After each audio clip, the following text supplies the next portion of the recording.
In 3, 2, 1, action. Hi guys, Happy New Year, Happy New Year, Happy New Year, Happy New Year. It's 2025 and yeah, I haven't yet finished the series I started since August last year, but I'm going to try my best to wrap this season off or wrap this series off this month so that from February we can start talking about more interesting stuff. Not to say that what we're talking about is not interesting, right? You get me? Okay. What are we saying? This is part 4 of our 5-part series of 25 lessons I learned under 25. Do you know the irony of this? The irony of this is this year 2025 is the year I turned 27. And I'm still talking about lessons I learned when I was 25. This is not to say that these lessons are not important. They are very important and I am still using them. If you've not watched the previous lessons, please go and check out. We have a full playlist of 3 videos in this series, so please do that. If this is your first time on this channel, welcome. This is All Things Bray. We're going to talk about all things love, life, God, and everything in between. So welcome to All Things Bray. Please like this video. Make sure you're subscribed to ensure that you keep watching content like this and train the algorithm to share content like this to other people. Make sure that you leave a comment in the comment section. Any of the lessons that I'm going to mention that resonates with you, let me know in the comment section. Okay, without further ado, let's get right into today's lesson.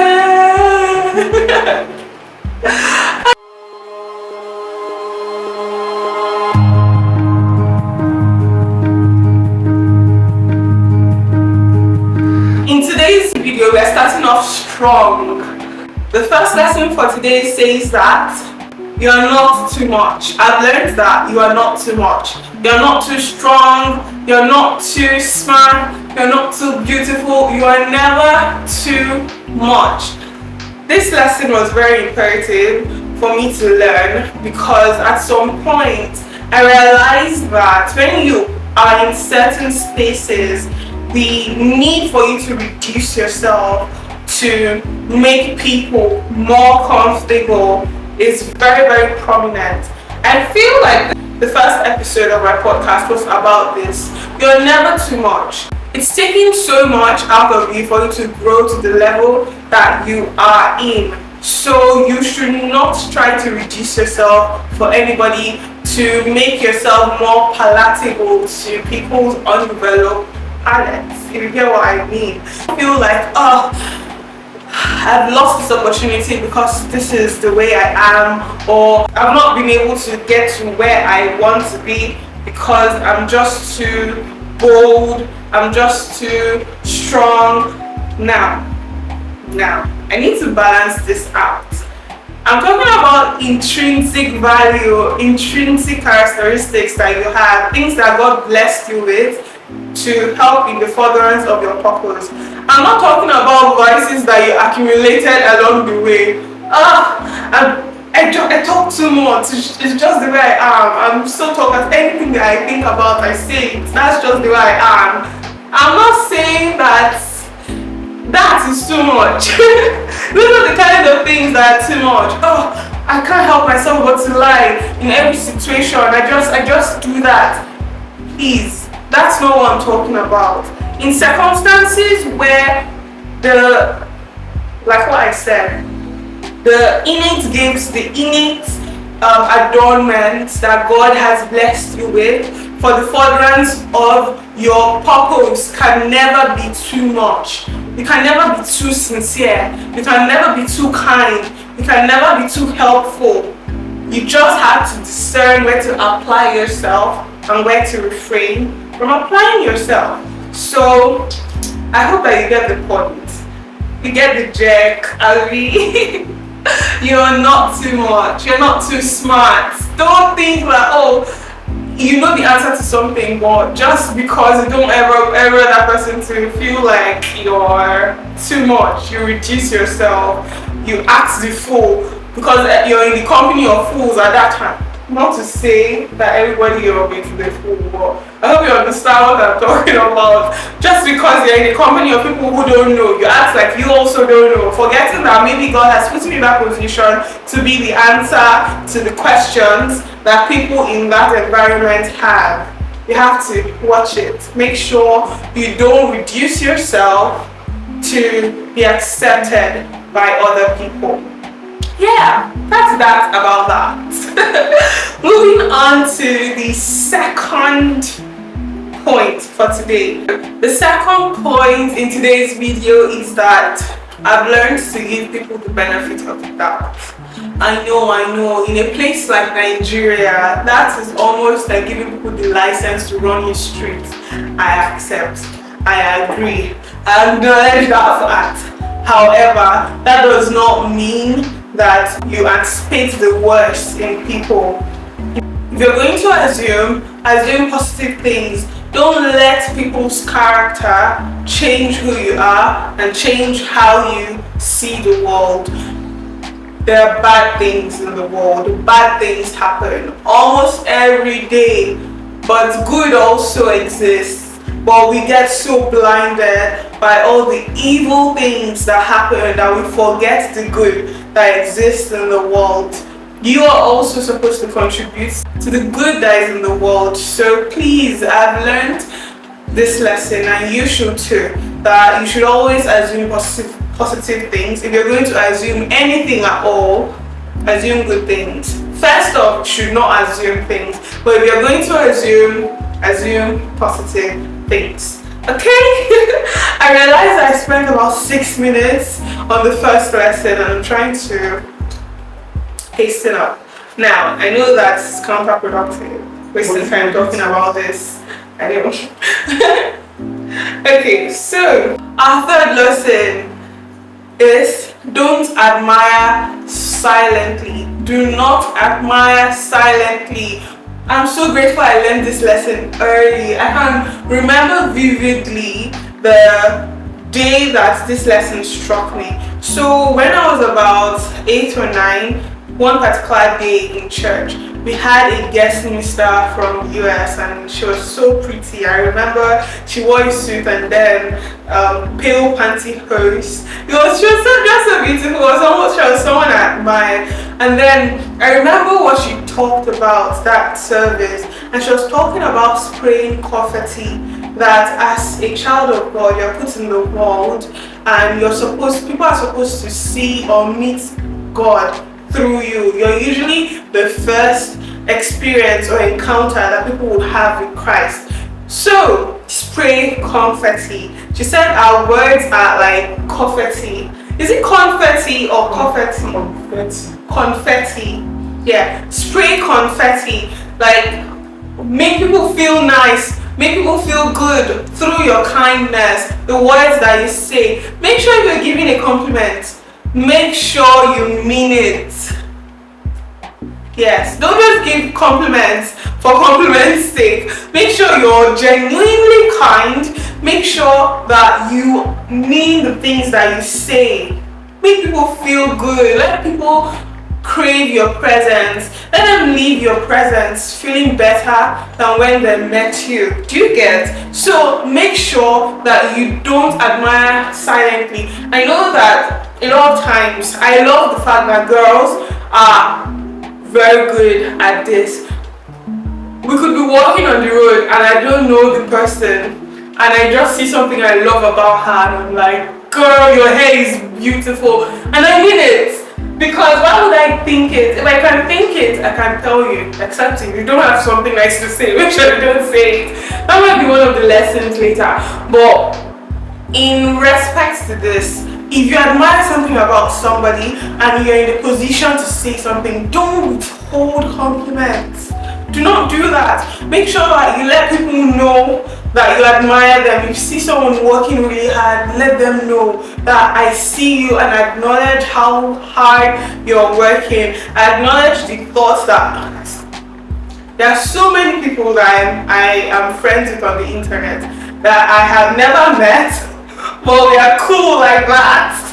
because I will see something about their page and I'll slide into their DM and say, girl, I love the way your page is arranged. Like I understand how time consuming and intentional it must be for you to have that kind of alignment on your page. It's beautiful. And a lot of times they'll respond back because apparently people do not have the culture of admiring in open. It's only when they have something negative to say that you'll see them. A lot of people have been talking about the fact that they would have silent followers for years.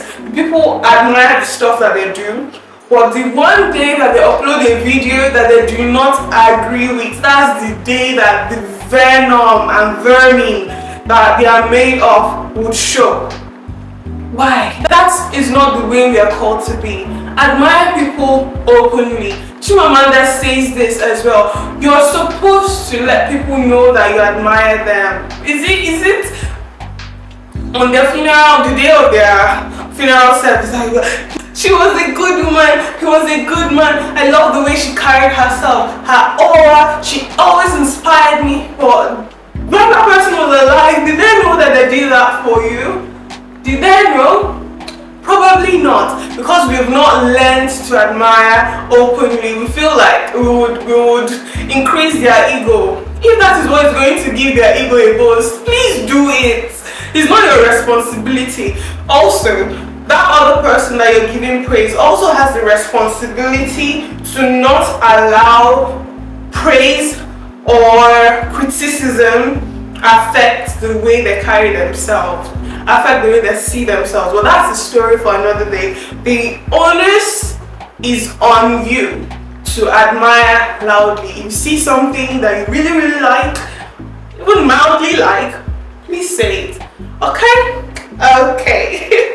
The fourth lesson in today's video is that every single person on this earth is the main character in their own story. And your job might just be to remind them of that. What does that mean? Okay, so I don't know if you've ever heard of this phrase called the hero's journey. It's a phrase coined by Joseph Campbell, and what it means is that every single person is on a journey of their own in which they are the hero, and they have the responsibility of overcoming different challenges. Their victories are their own, their losses are their own. We are all on individual journeys. This means that while your issues are so important to you, right, other people are going through their own almost at the same time. And if we live with the consciousness of that, if you move with that mindset, you'll not feel like your own personal struggles, your own personal challenges are more important than other people. Let me give you this analogy. So let's say you go out with public transport and then your driver is an NPC in your life because you don't even know his name, you don't know his age, you don't know whatever, you don't even know if that's his car or if it's on a hire purchase, you don't know anything about him. He is on his own hero's journey. He probably might be on chapter 55 in his life's journey. You don't know. The person beside you, the young child that is going to school, is an NPC in your life. That person might be on chapter 13 of their life. An NPC in your life, but their own hero's journey. The cars that are zooming by, each car has their own driver and passengers, and each of those people who are just NPCs, they're just in your life. They just serve to be cars that are just passing on the freeway while you're getting to where you're going. NPCs in your own life, but they're all on their individual hero's journey. That's what I'm saying. Now, if you think about it at scale, all these NPCs are people on their own hero's journey that are the main characters in your own life. Look at the fact that there's just one you. You're also the main character in your life. Don't forget that fact. But if you look at the number of people in this world and the number of people you encounter on a daily basis, you're more of an NPC than you are a main character. The point of this lesson is that when you recognize that you're a main character and also a non-playable character in other people's journeys, you stop feeling like you have so much control over everything. You don't. The only life that you have full control over is yours. And you need to remind other people of that fact as well. You see a lot of people trying to have main character energy in other people's lives when they are just non-playable characters. So we need to remind ourselves of this truth, that you in your life, you're the main character, and other people are also main characters in their own lives. Don't feel like because they are performing some service to you, or you're in a position that is more importance in the scale of work or whatever, that your own life, your own journey is more important than theirs. It's not. We all are on our individual journeys. Yeah, that being said, I can't believe that we're on the last lesson for today. I actually can't believe it. I can't wait. Lesson 5 is one that I'm so happy that we are closing with, because remember how our last lesson was that you're a main character in your story, and then other people are also main characters in their stories. You need to remember, and this is our 5th lesson, I've learned that I am not alone and I have a supernatural advantage. Yes, it sucks. It sucks for those who don't have this, because I cannot imagine how I would go through life like just me like this, just my main character help. How does it help me navigate all the issues and circumstances that life will throw my way? I'm so grateful for the fact that I am not alone and I have a supernatural advantage. Who is with me? Jesus Christ. What's my supernatural advantage? I'm born of God and I have Him living inside of me. So I have the spirit of discernment, I have favor, I have divine wealth, I have divine health, every single thing that I may need, my Father is already in custody of. That's the supernatural advantage I have, and I've learned it. I'm not just regurgitating affirmations that I've heard in church all through my life. These are practical truths that I have learned. These lessons are not just philosophical truths, they're also practical lessons that I have learned through blood, through tears, through pain, through joy. So this particular one, the fact that I'm not alone, I'm going to give you a very, very, very practical, airy, it's almost airy, but I don't know if we'll have time, but I'll just make time, because that's the point of this entire video. So when I was in law school was crazy. I'm sure you've heard anybody who has gone to law school say that law school was crazy. It was not an exaggeration, no. I had always thought that they're exaggerating and it can't be that bad. We went through 5 years of legal education. How bad can 1 year of law school be? I was wrong. So, especially in my circumstance, I was sick a lot of the time. I had to be in the clinic. I've admitted there multiple times, and because of that, it affected a lot of things, right? But the particular time that I realized that wait, I was not alone. I realized this before, but this was like a clear. If I thought I was alone, I could not deceive myself anymore that I was alone. So I think it was the day before. It was the day before our corporate law exams, and saying exams is so trifle. Our corporate law bar final. It was crazy. So when I'm reading, I usually take notes, and there are certain cases that that are locus classicals. They are the cases upon which certain legal principles are built on, and you can't really answer some questions if you don't know those locus classicals. Now, I had written down the case, and before writing the exams, I usually take my flashcards so that I can just peruse them before we enter, because we can't go in with anything.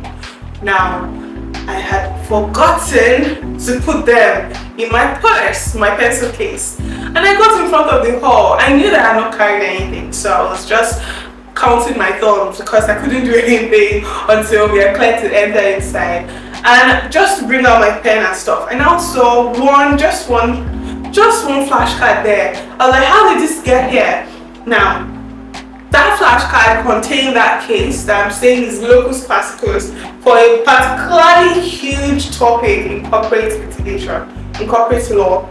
And I just scanned it, and because I had read it before, I already had an understanding of what is there. It just brought it forward to my memory. Tell me why we entered into the exam hall and then the exam questions are placed on our desk, and the compulsory question is a full reenactment of the facts of that case.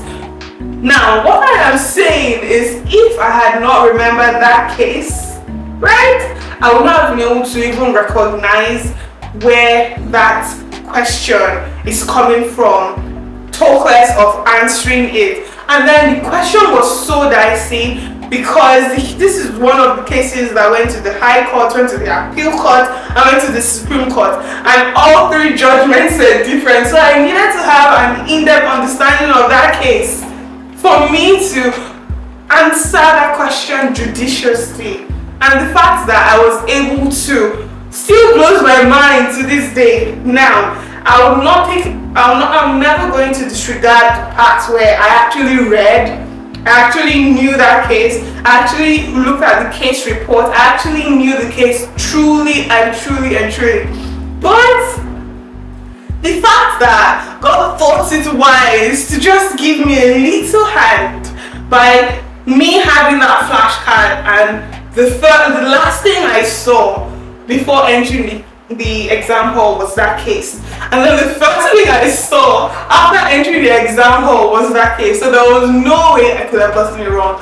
Was just a manifest declaration of how not alone I am. Like, he has my back. So he helps me in every of my endeavor in my life. I have that deep knowing, that deep knowledge that truly I'm not alone. I actually have someone who is covering for me and accounting for all my mistakes and my errors. Of course, it's not my place to go around making mistakes and errors, but if I do, I know that I have the supernatural advantage.